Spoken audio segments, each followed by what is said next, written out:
नियमित क्यों होना चाहिए, ये सब उसमें दिया हुआ है। हमें नियमित क्यों होना चाहिए, सुप्रीम कोर्ट के आदेश हैं, पोस्ट भी वैकेंट पड़ी हुई हैं और हम रिक्रूटमेंट के थ्रू आए हैं और हम 10, 12, 15 साल से काम भी कर रहे हैं, तो हम अनुभव वाले भी हैं, इसलिए हमें नियमित होना चाहिए। और जो नई वैकेंसी जैसे 50,000 करीब सैंक्शन हुई हैं अभी, तो ये नई वैकेंसी में 40% वैकेंसी 1 साल के अंदर भरी जाना है।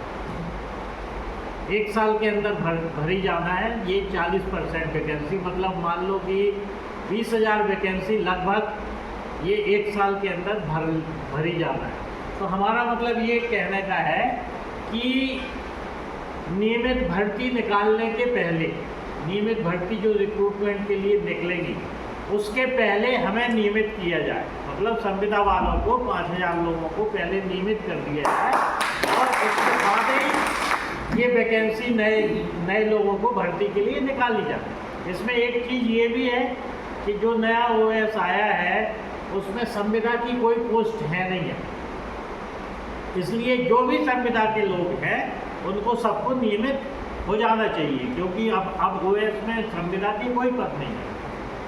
तो ये 3-4 चीज़ें को समझो, इसको थोड़ा सा अपने मन में उतारो और इसके लिए हर एक आदमी को आप लोग तैयार करो, हर आदमी तैयार होना चाहिए।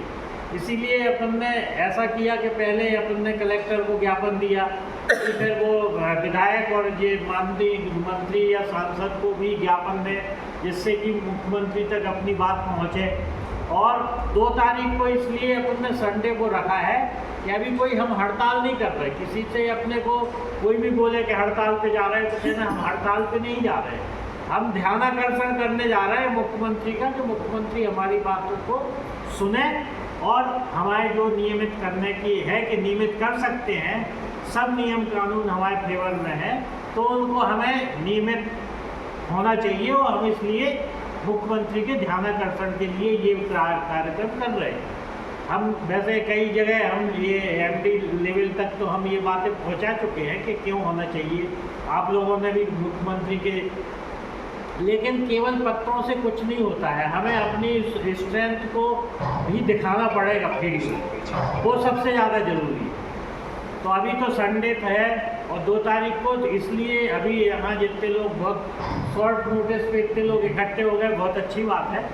तो अपने को हर आदमी को जागरूक करके 2 तारीख को मैक्सिमम लोग भोपाल आए पहले, जिससे कि हमारी स्ट्रेंथ हो और हम वहाँ तक मुख्यमंत्री तक अपनी बात पहुँचाएं। और हमें कोई ऐसा लगता नहीं है कि मुख्यमंत्री यदि हमारी बात को सुन लेगा या चर्चा कर लेगा तो कोई दिक्कत नहीं है कि वो एक मुश्त सबको सब नियमित नहीं करे, आराम से हो सकते।